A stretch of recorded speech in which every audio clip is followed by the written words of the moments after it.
나는 부름받은 자입니다 라는 제목으로 함께 말씀 나누기 원합니다.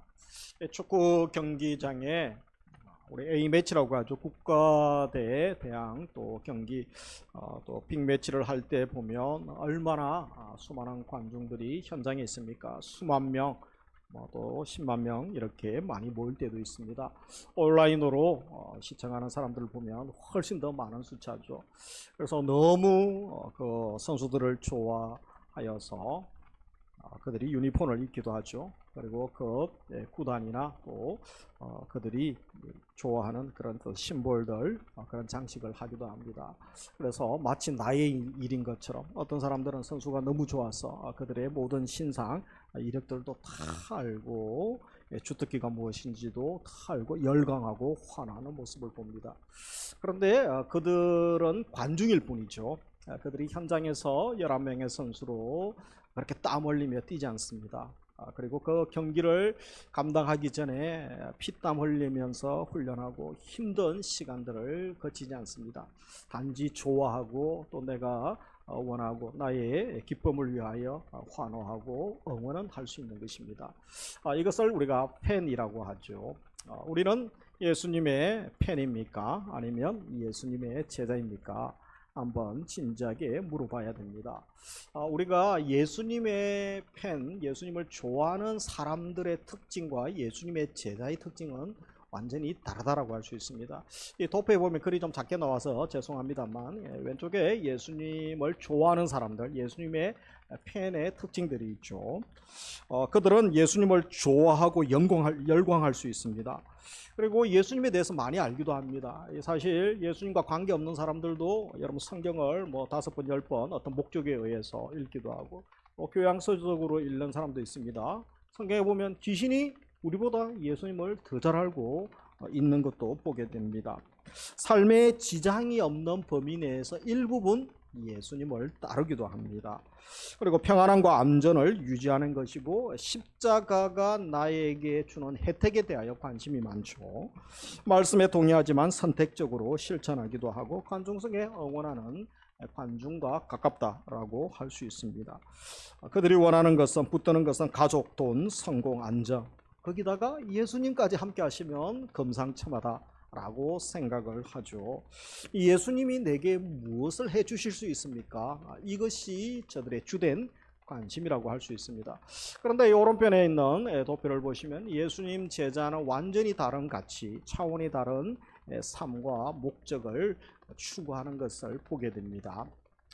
그래서 한 가지 여쭙고 싶은 것은 우리가 계속 3주, 4주 말씀을 나눌 때에 나는 예수님의 팬입니까? 나는 예수님의 제자입니까? 진지하게 물어보고 결단하는 은혜를 주시기를 원합니다. 마이클 윌킨스가 적었던 이 제자도 신학이라는 책이 있습니다. 이번에 이제 그 시대에 많이 강조되었던 이 제자에 대한 5가지 모델을 제시하죠. 그래서 학습자 모델은 예수님을 배우는 자, 이것은 신자가 아니어도 예수에 대해서 관심 있는 사람 다 배우는 사람이라고 할 수 있죠. 그렇게 주장하는 사람들도 있고, 또 헌신자 모델은 헌신해서 예수를 따르는 신자가 참 제자다, 이렇게 또 주장하는 부류도 있습니다. 그리고 더 나아가서 특별히 신자들 중에 훈련받고 또 부름받아서 이 사역 감당하는 사람, 이 사역자 모델을 이야기하기도 합니다. 그리고 회심하면 제자가 되는데 제자 훈련을 통해서 계속 성장하는 그런 회신자 모델을 이야기하고, 이분은 이제 통합 모델을 이야기하죠. 무슨 말이냐면 회심하는 순간 우리가 신자가 되죠. 그리고 제자가 되는데 그리스도인 산 전체가 제자도다, 이 이야기를 하면서 이분은 이제 제자도에 대하여 모든 역사적 또 성경 역사적 시대적 변천사를 이야기하면서 제자도에 대한 관심을 많이 가지고 이야기하는 것을 보게 됩니다. 많은 학자들, 많은 사람들이 책을 적고 또 제자의 삶, 제자도에 대하여 관심을 많이 가지고 있죠. 그렇다면 우리는 무엇에 관심을 가져야 되겠습니까? 성경을 통하여 특별히 예수님이 제자를 누구라고 했는가, 그리고 예수님이 어떤 제자를 부르셨는가, 그것에 집중할 수 있기를 원합니다.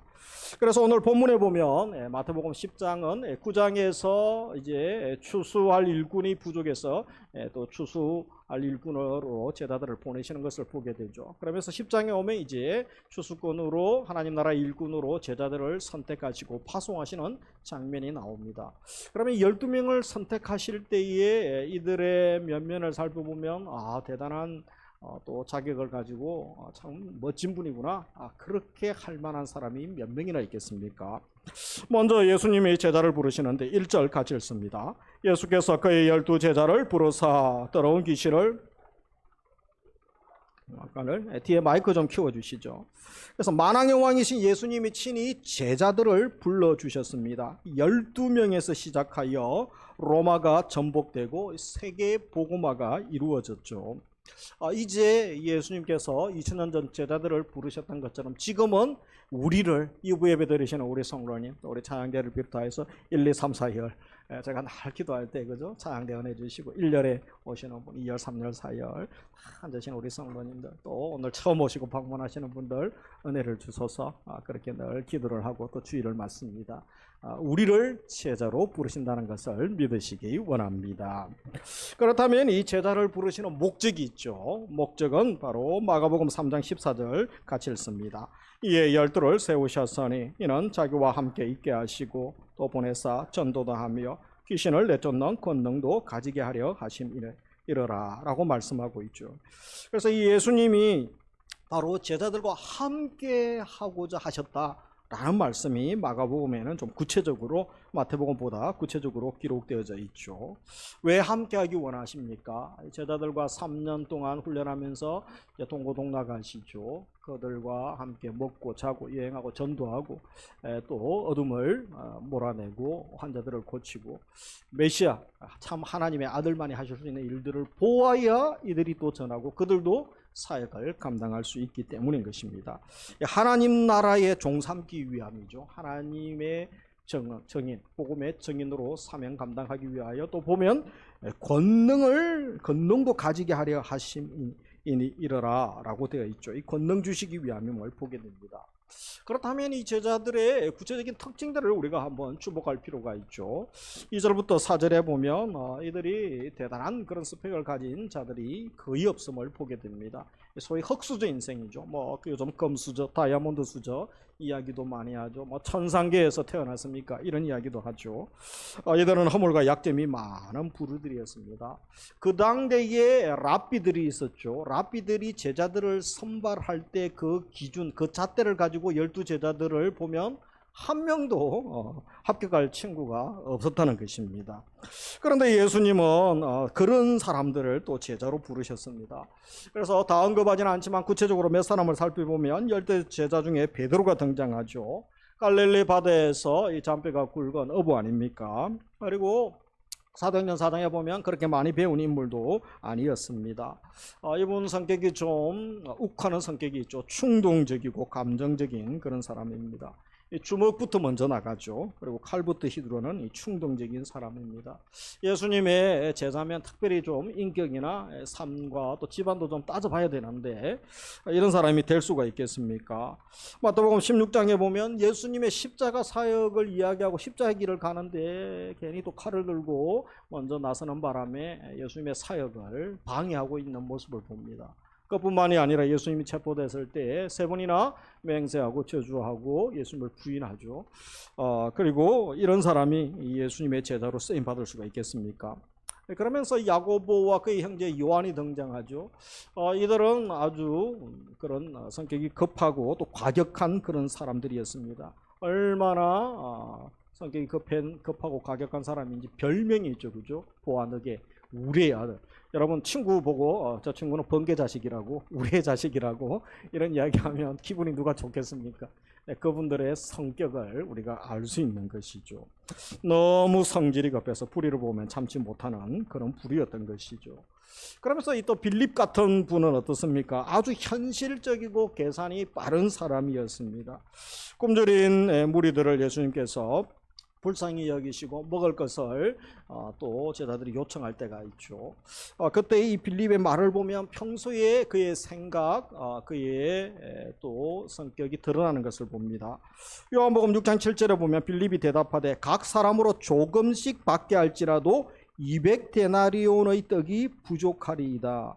그래서 어차피 지금 광야에서 장정만 5,000명 모여서 그죠? 아내들 또 자식들 치면 자녀들 어린이들 치면 최소 10,000명, 20,000명은 넘지 않습니까? 어차피 여러분 식당에 주문하기도 어렵습니다. 도시락도 없습니다. 어차피 없는 거 그래도 부족하지만 모자라고 없는 거 이야기할 필요가 있겠습니까? 좀 넉넉하게 한 300, 400데나리온 정도 있으면 어떻게라도 좀 할 수 있을 것 같습니다.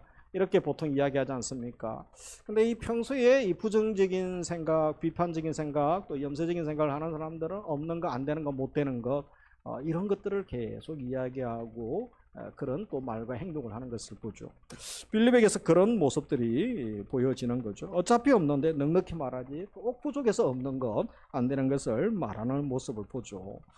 도마가 의심 많은 사람의 대명사라고 할 수 있죠. 보고 만지고 들은 것 확인하지 않고는 못 믿는 사람. 그래서 본인이 분명히 확신한 바만 믿으려고 하는 아주 신중한 부류의 사람이라고 할 수 있습니다. 그리고 마태는 세무 공무원이죠. 그 중에는 엘리트죠. 그런데 그 당시 문화에서는 로마의 지배 가운데 있었기 때문에 이들은 일부만 국민들에게 세금을 받아서 로마에 바치고 나머지는 다 자기 것이 됩니다. 그래서 매국노입니다. 매국노. 이번에도 매국노 때문에 또 우리나라도 좀 시끄러웠던 적이 있었죠. 그래서 손가락질을 당하는 제자가 예수님에게 또 12명 중에 한 명이 들어오게 된 것이죠. 그리고 앞으로 나오는 사람들 더 심각한 사람들이죠. 이 가나나인 시몬. 이 사람이 이제 열심당원 셀롯 땅이죠. 암살자 폭력배에 들어가는 사람입니다. 그래서 이들은 아주 과격주의자입니다. 과격주의, 살인, 폭력, 테러도 행할 수 있는 사람. 나라의 독립을 위해서, 나라의 자유를 위해서는 폭력도 불사하면서 얼마든지 할 수 있는 사람이죠. 그래서 예수님도 주무시다가 어떻게 될지 몰라요. 또 제자들 중에 갑자기 한 명이 없어질지도 몰라요. 이런 사람이 제자로 들어와 있는 것이죠. 그러면서 더 심각한 사람은 가룟 유다. 두말할 필요도 없죠. 설명이 필요 없는 사람 아닙니까? 그래서 회개를 맡았지만 도둑질하고 헌금을 횡령했던 사람. 그리고 예수님을 배신하고 예수님을 팔죠. 결국 자기도 자살하면서 삶을 마감했던. 그래서 전체적으로 나머지 언급하지 않는 제자들도 크게 차이가 없는 사람들입니다. 진짜 예수님 제자들의 모습을 보면 변변한 사람이 없습니다. 평범하다 못해 평범 이하의 사람들, 예수의 제자라고 할 수 있습니다. 어부 출신들이 대부분이죠. 그리고 똑똑하다고 하는 마태도 보면 또 세리죠. 그런데 매국노였습니다. 매국노. 그 당시에는 대부분 죄인이고 최하위층 천민 계층의 출신의 사람들이라고 할 수 있죠. 이들을 존경하거나 추앙하는 인물은 없었을 것입니다. 뭔가 세상에서 검증된 자가 눈에 띄지 않는 것이죠. 예수님은 세상에서 이렇게 별 볼 일 없는 사람, 대단치 않는 사람, 또 오히려 보면 약점, 허물투성이인 이런 사람들을 불러서 예수님 제자되게 하시고 또 하나님 나라 일을 맡기시는 것을 보게 됩니다. 가장 영광스러운 일, 좀 특별한 사람이 해야 되는데 이런 부류가 하고 있는 거 보면서 우리가 예수님을 비판할 것이 아니고 21세기를 살고 있는 우리의 삶을 보면서 나에게도 우리 자녀들에게도 소망이 있을 수 있겠구나, 그 기대감을 가질 수 있는 것입니다. 그래서 중요한 것이 무엇입니까? 주님이 이런 사람들을 결국 그들이 과거가 중요한 것이 아니죠. 부르셨을 때 스펙 자격이 중요한 것이 아니라 부르셨을 때 어떤 사람을 주님 손에 다루어졌을 때에, 주님의 손을 거쳤을 때에 어떤 사람이 되는가, 또 어떻게 사용되어지고 파송되어지는가, 이것이 대단히 중요함을 보게 됩니다. 나중에 아주 귀하게 쓰임 받죠. 훗날 초대교회의 초석이 되고 기둥 같은 인물이 됩니다. 그리고 또 장차 하늘나라에서 12보좌에 앉아 모든 성도들을 또 심판하는 그런 자리에 오르게 되죠. 마태복음 19장 28절에 보면 예수님의 말씀이죠. 내가 진실로 너희에게 이르노니 세상이 새롭게 되어 인자가 자기 영광의 보좌에 앉을 때에 나를 쫓는 너희도 12 보좌에 앉아 이스라엘 12지파를 심판하리라. 그래서 이 보좌에 앉게 하셔서 하나님의 심판에 동참하게 하시는 것을 봅니다. 이처럼 우리 주님이 보시고 주님이 선택하시는 그 기준들은 세상 기준과 전혀 다름을 보게 됩니다. 세상 사람들에게는 소위 대기업 또 공무원을 뽑을 때 어떤 기준 자격이 있지 않습니까? 이들이 이력서를 내면 뭐 쳐다보지도 않겠죠. 그런데 그들이 기대하지 않던 또 기대 이하의 사람들을 선택하시지만 남다른 점이 나중에 또 있음을 보게 되어집니다. 무명의 사람을 통하여 세상을 바꾸시고 또 하나님이 일을 하게 하시는 것을 보게 됩니다. 그래서 나에게도 소망이 있는 줄 믿습니다. 우리 자녀들에게, 우리 주일학교 청년들에게도 소망이 있고 또 우리 사랑하는 대신자들에게도 여전히 소망이 있는 줄 믿습니다. 그렇다면 예수님은 왜 이런 사람들을 사용하실까요? 이 제자의 조건이죠. 예수님은 자기를 부인하고 온전히 순종할 사람을 제자로 부르십니다. 이 부르신 분이 누군지 알면, 그분이 얼마나 대단하신 분인 줄 알면 세상에서 갖춰야 될 자격들은 사실 의미가 없는 것들이죠. 그분이 다 가지고 계시기 때문에 그렇죠. 그래서 3년 동안 제자 훈련을 하십니다. 주님과 같이 살면서 보고 듣고 또 행하는 훈련을 하시게 되죠. 제자 훈련은, 주님의 훈련은 재교육이나 보충교육 차원이 아닙니다. 완전히 새로운 일이죠. 그리고 하나님 나라의 주역으로서 또 앞으로 전 세계 인류 복음화를 위하여 새로운 하나님 나라를 위하여 헌신할 복음의 주역을 세우는 일들을 하십니다. 그래서 먼저 세상 것들을 비우는 일을 해야 되죠. 세상 것들을 비우지 않고 하나님 것을 채울 수는 없습니다. 근데 세상 것을 너무 많이 가지고 그것에 푹 빠져 있는 사람들은 비우는데 시간이 너무 많이 걸려요. 그래서 아예 없고 별 의미, 중요하지 않는 것들은 없는, 또 적게 가진 사람들을 통하여 하나님께서 비우시고 또 새로운 것을 세우심을 보게 됩니다.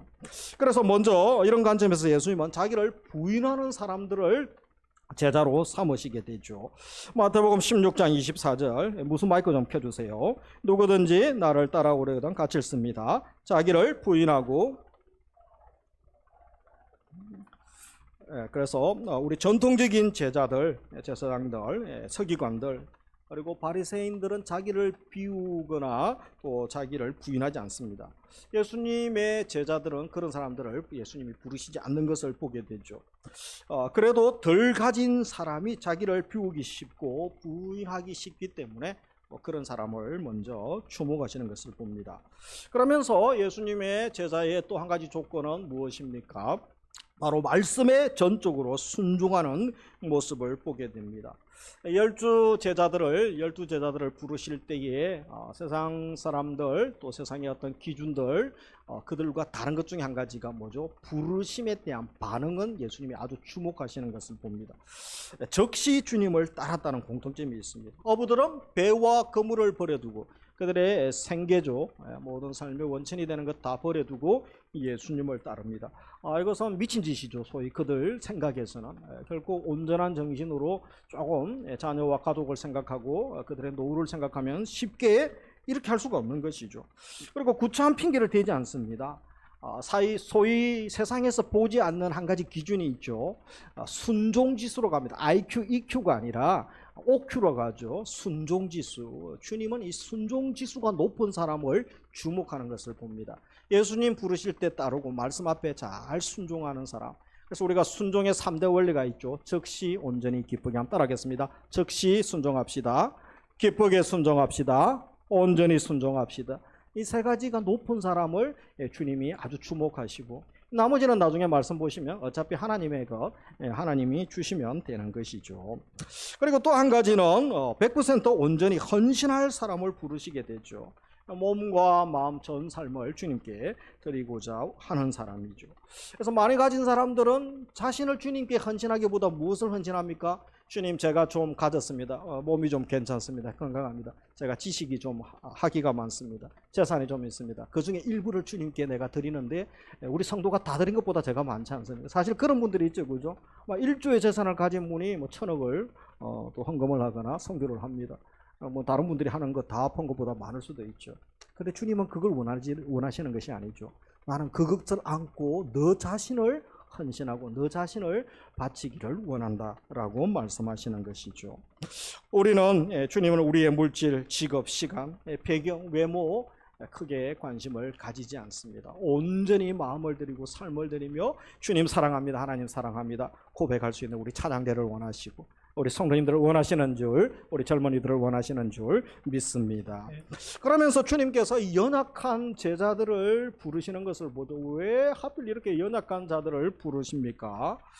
연약한 자들이 오히려 그들의 약함, 부족함을 알기 때문에 더 주님을 의지하고 주님께 매달릴 수 있는 것입니다. 사실 우리가 종이 같은 인생 아닙니까? 그래서 이 종이가 주부라서 죄송합니다만 종이가 잘 찢어지죠, 그죠? 얇은 종이. 근데 여러분이 물에 젖은 화장지를 생각해 보십시오. 가만두어도 그냥 찢어지지 않습니까? 아무 짝에도 쓸데가 없습니다. 근데 이 물에 젖은 화장지 종이가 여러분 철판, 강판에 딱 붙어 있을 때는 달라집니다. 총알도 쉽게 뚫을 수가 없게 되는 것입니다. 그래서 우리가 물에 젖은 종이 같은 인생인 것이죠. 그러나 누가 우리를 붙들고 있는가, 누가 우리를 사용하는가는 우리 인생이 달라지고 우리의 모든 것이 달라지기 시작합니다. 제자들에게 그것을 보여주고 21세기를 살고 있는 우리에게도 그 소망을 주시기 위함인 것이죠. 그래서 이 바울의 강함의 비결이 바로 그런 것이었습니다. 고린도후서 12장 9절에 나에게 이르기를 같이 읽습니다. 내 언어가 내게 족하도다. 이는 내 능력이 약한 데서 온전하여 집니다 하신지라. 그러므로 내가 그리스도를 위하여 약한 것들과 능력과 궁핍과 박해와 공고를 기뻐하노니 이는 내가 약한 그때의 강함이라. 그래서 예수님께서 약한 자를 부르시죠. 그러나 약하고 부족하고 없는 자를 통하여 주님이 주시고 능력을 주시고 다시 세워주시고 존귀함을 부어주셔서 하나님의 일을 하게 하십니다. 그런데 약하고 없는 또 별 볼 일 없는 인생들 없기 때문에 더 아버지만 의지하고 더 주님만 바라볼 수 있는 것이죠. 그래서 우리가 겸손해질 수 있습니다. 교만을 버리고 악함을 버리고 모든 오만 자만을 버리고 겸손히 주님만 따르고 바울처럼 다 주의 은혜입니다. 다 주님이 주셨습니다. 이 고백을 끝까지 받아내기 원합니다. 여러분 조금 높아지면 조금 더 가지면 얼마나 까불고 교만하고 오만방자한지 모르죠. 우리는 틈만 나면 죄인들에게는 그런 본성이 있기 때문에 주님이 잘 알고 계신 것입니다. 고린도후서 1장 25절 이하에 보면 하나님의 어리석음이 사람보다 지혜롭고 하나님의 약하심이 사람보다 강하니라. 형제들아 너희를 부르심을 보라. 그래서 무능하고 능력이 없고 문별 좋은 자가 없다 그러죠. 약할 때 강함 되시는, 또 약할 때 강함 주시는 우리 주님을 의지하고 우리도 주님 앞에 멋지게 쓰임받는 인생 되시기를 주의 이름으로 축복합니다.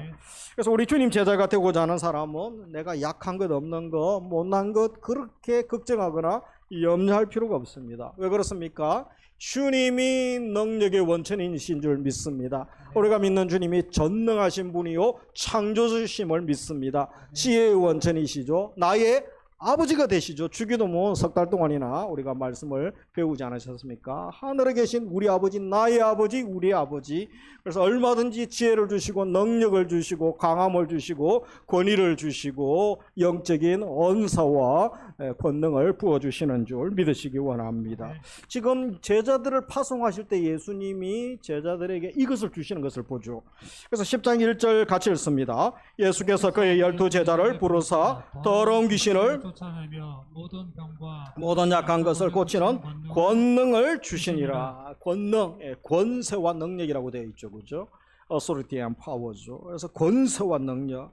어차피 하나님 것, 하나님이 예수님을 통하여 제자들에게 주시면, 그래서 이것이 이제 나타나는데 오순절 성령 강림 사건 이후에 더 강력하게 나타내고, 사복음서에는 두려워하고 걱정하고 염려하고 도망가는 제자, 그리고 기도하자 그러면 막 피곤하다고 졸고 있는 제자 모습 아닙니까? 사도행전에 성령께서 강림하신 이후에 어떤 일이 납니까?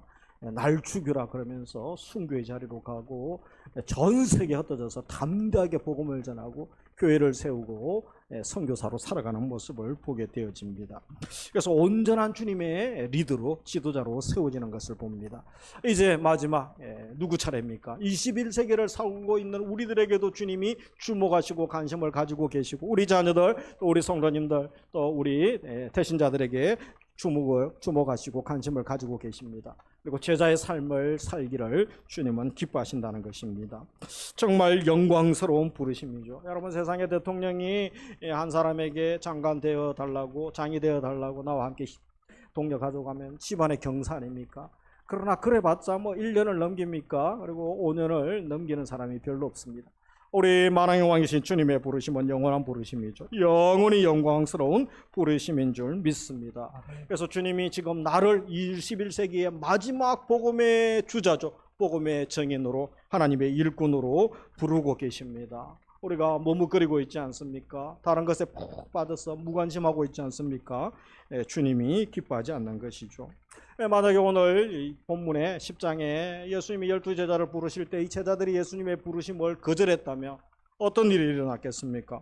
우리가 알고 있는 베드로, 야고보, 요한, 바울 등 많은 믿음의 선배들의 그 역사들, 그들이 우리에게 믿음의 많은 도전을 주었죠. 그리고 사복음서가 어떻게 기록되고 또 오늘 읽고 있는 마태가 부르심을 거절했다면 이 마태복음을 통하여 예수님을 알지 못하고 예수님이 하신 말씀을 우리가 알 수가 없게 되는 것입니다. 그래서 이들이 주님의 부르심에 순종한 것은 이들 인생에 제일 잘한 것입니다. 가장 잘한 선택이고 최고의 선택인 것이죠. 우리에게도 그런 지혜와 결단을 주시기를 주의 이름으로 축복합니다. 그래서 우리도 이런 선택을 하여 인생 대전환을 맞이할 수 있습니다. 지금 어떤 삶을 살아왔습니까? 또 앞으로 얼마나 많은 시간이 남았습니까? 각자 다를 수가 있죠. 그러나 인생은 지금부터 대역전이 일어날 수 있습니다. 한 번뿐인 인생, 내가 나를 위하여, 우리 가정을 위하여 먹고 마시다가 또 행복을 위하여, 부유함을 위하여, 편리함을 위하여 살아오는 분들이 많죠. 물론 우리가 나쁘다라고 할 수 없을 것입니다.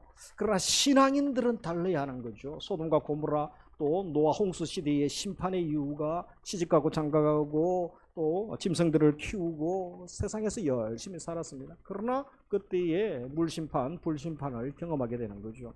하나님의 사람이 하나님의 일을 하지 못하고 하나님의 일이 아니라 세상에 함몰되고 세상 따라 유행 따라 살아간다면 심판의 이유가 되는 것입니다. 그래서 하나님 앞에 섰을 때 너는 무엇하다가 왔느냐, 하나도 주님이 칭찬하지 않고 인정하지 않을 것에 다 날아가 버리고 모래성 같은 것 그거 붙들고 주님 앞에 섰을 때 얼마나 주님의 칭찬이 아니라 책망을 받겠습니까? 우리가 지금 무엇에 이끌려 사느냐 물어봐야 됩니다. 어부들은 고기가 인생의 전부였죠. 그래서 만선의 기쁨 때문에 부자가 되고 자녀를 양육하고 더 좋은 집에서 살 기대가 있었습니다. 예수님이 그들을 부르시면서 사람 낚는 어부로 바꾸셨습니다. 지금부터 우리의 인생의 목적이 달라지고 내 삶의 이유가 달라지고 무엇을 위하여 공부하고 무엇을 위하여 직장생활하고 무엇을 위하여 사업을 합니까? 물으면서 우리도 중요한 결단할 수 있는 지혜와 은혜를 주시기를 원합니다. 하나님의 부르심 앞에 우리가 너무 변명들이 많을 수가 있습니다. 제가 부족한 게 많습니다. 원래 우리는 부족한 자입니다.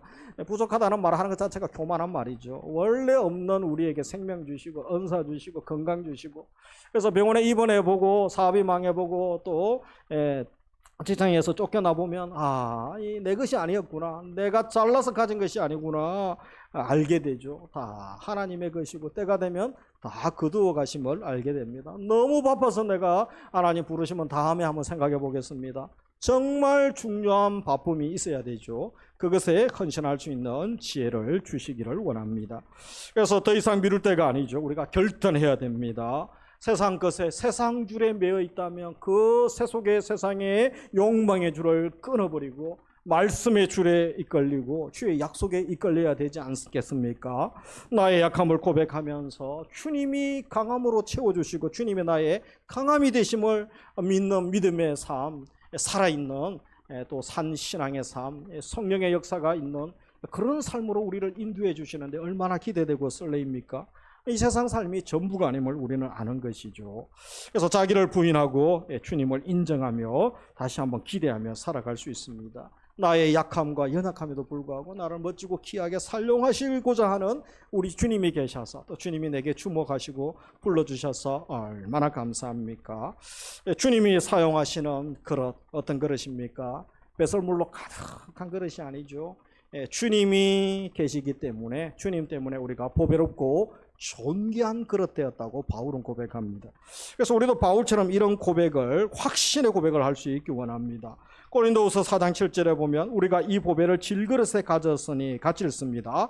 이런 심히 큰 능력은 하나님께 있고 우리에게 있지 아니함을 알게 하려 하심이라. 예수님이, 보배이신 예수님이 내 인생의 목적이 되고 최고의 가치임을 발견한 사람들, 깨끗한 그릇으로, 주님 쓰시는 그릇으로 준비하려고 몸부림합니다. 그들의 가정, 자녀들을 위하여 기도하고 그것을 함께 준비하려고 몸부림하는 모습들을 보게 됩니다. 남은 인생 주의 나라를 사모하고 또 주님과 주의 말씀이 최고의 가치인 줄, 하나님의 나라가 최고의 가치인 줄 아시고 주님 앞에 멋지게 쓰임 받는 은혜를 우리 성도님들에게 부어주시기를 주의 이름으로 축복합니다. 말씀을 마무리합니다. 우리 세상이 급속도로 발전하죠. 그래서 사실 발전하는 것이 아니고 더 변질되고 부패하고 타락하고 있다는 것을 기억해야 됩니다. 그래서 우리 교회에게 주신, 예수님이 생명과 바꾸시면서 주신 사명이 뭡니까? 우리 교회 사명, 주보와 현수막에 또 있죠. 같이 한번 암송해 보겠습니다. 예수의 제자 되어 세상의 소망 주는 사랑의 공동체. 연초만 강조하는 것이 아니고 우리가 학기를 시작하면서 또 한 번 더 물어보고 되새겨야 되는 말씀이죠. 예수의 제자 되고 또 예수 제자 삼는 사역들, 주님의 명령입니다. 교회의 존재이입니다. 목회 본질이고 교회의 본질임을, 내가 살아가는 이유임을 기억하시기 원합니다. 21세기 지금 이제 나의 삶의 자리에서 우리가 부르심에 응답하고 제자의 삶을 살기를 주님은 원하십니다. 물론 또 제자에서 이제 서신서로 가면 그리스도의 군사, 그런 또 이미지로 바뀌는 것을 보게 되어집니다. 오늘은 처음 시작하면서 나는 부름받은 자입니다. 나는 부름받은 자입니다. 나를 부르신 분이 누구신가 안다면 엄청난 영광과 특권 가운데 감사 감격하며 살아갈 수 있습니다. 따라하겠습니다. 나는 부름받은 자입니다. 나는 부름받은 자입니다.